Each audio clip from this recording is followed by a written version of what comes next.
You know what it is. That's right. It's time to talk money with your money nerd and financial coach.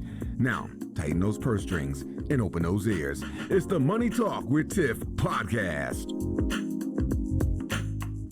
Hey everyone, this is Tiffany's Take, where I go over your questions that you submitted and answer them on the show. So the question that I received is, what credit card should I get? And then the follow-up question is, how to choose the best credit card. Now, if you are interested in asking your question on Ask Tiffany or Tiffany's Take, please go to www.moneytalkwitht.com/Ask Tiffany, and there are a couple of ways to submit your question there. But let's go ahead and hop right into answering this question. First, what credit card should I get? Now, it depends, okay? Because there's so many different cards out there. There's so many different cards based on what your credit score is, so on and so forth. So I think I'm going to answer both questions at the same time. So when you're looking and you're evaluating credit cards, one thing you need to look at is the annual fee, okay? So a lot of cards do have an annual fee, but there are some that do not. And so I'm personally a fan of the ones that do not, because I'm like, I don't use credit cards that often in order to take advantage of some of the fees that are required with some of the high rewards ones. So you want to make sure you evaluate the annual fee. Also, speaking of rewards, evaluate the rewards. If there is an annual fee, make sure that the rewards that you're getting is going to justify paying that extra cost every year, okay? And I've seen annual fees from $99 to $700 a year. So it just depends on what you're looking for, what your pockets can afford, and what rewards you think you're really going to use.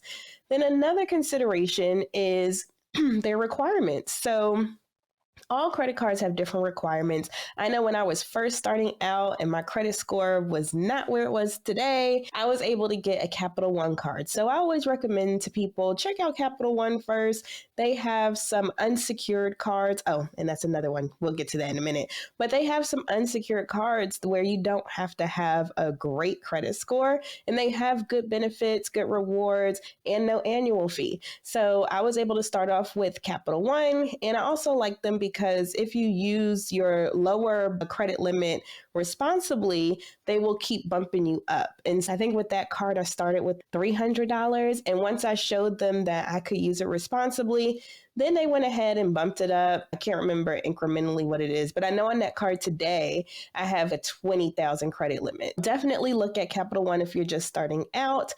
But also, I want to hop in the difference between secured and unsecured. So if you see an offer or you get an offer for an unsecured card, unsecured means that you do not have to send in any money. To get that card is just a regular credit card. So the credit limit that you get on there is yours to spend. Of course, use it responsibly. Use credit as a tool, not as income. So use it and spend it, use it and pay it off and keep that going.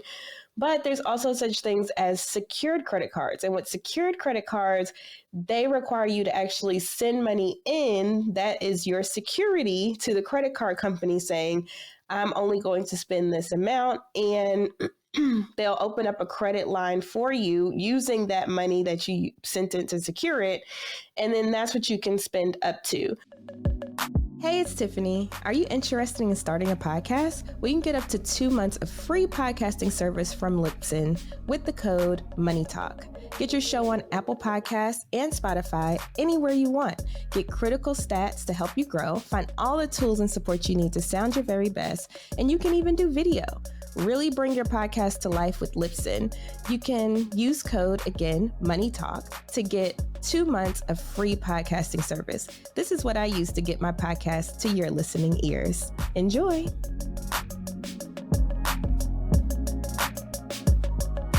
So a lot of people with credit that is less than ideal for them, they'll go ahead and start with a secured credit card. And that's a good way to just inch your way in. If this is all new to you, or your credit is not where you want it to be, having a secured card can help, because even though you send the money in ahead of time, so you're telling them, you can trust me, this is my money, they still report it for you like a regular credit card. So that's a good way to inch into it. The next thing you should think about when you're looking at credit cards is how does this fit into your lifestyle? Okay. So my thing is you should only get a credit card if you know you're going to be responsible with it. If you are just starting out on a financial journey, and you haven't gotten the basics down, and you know that you're going to be using this for income versus as a tool, then I would say just stay away for now. Don't set yourself up for failure. If you know that you're not already there and you hear people in your ear, oh, you need a credit card, you need this, or you get all these offers and you're like, ooh, you feel tempted. Don't set yourself up for failure. It is okay to take your time. I know I didn't get my first credit card until I was like 23 or something like that, maybe 24, for that reason. I knew I was not ready. I didn't want to go the same route as I saw others around me. And so I was like, I'm just going to wait until I get my money situated. Then I'm going to go ahead and get a card.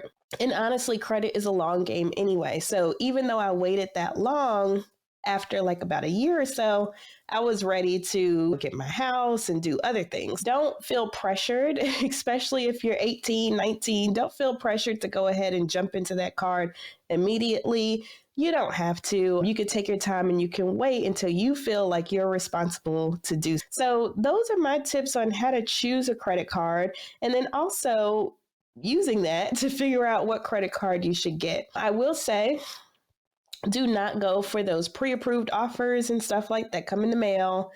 When you are trying to go for a credit card, do your own research. Don't just go face value with what they send, because of course they're going to make it seem like it's the best card in the world because they're trying to get your business.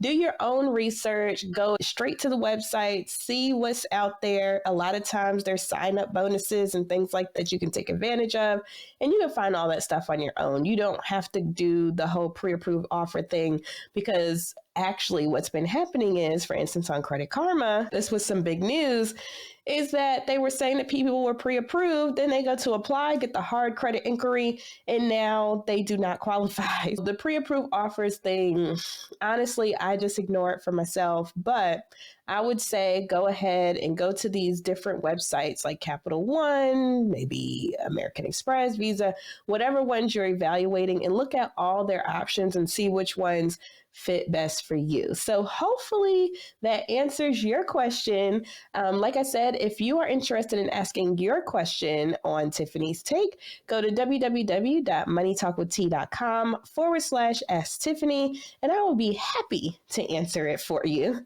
Bye. Thank you for listening, joining, and being a part of the Money Talk with Tiff podcast this week. You can check Tiff out every Thursday for a new Money Talk podcast. But if you just can't wait until next week, you can listen to previous podcast episodes at moneytalkwitht.com or follow Tiff on all social media platforms at Money Talk with T. Until next time, spend wise by spending less than you make. A word to the money wise is always sufficient.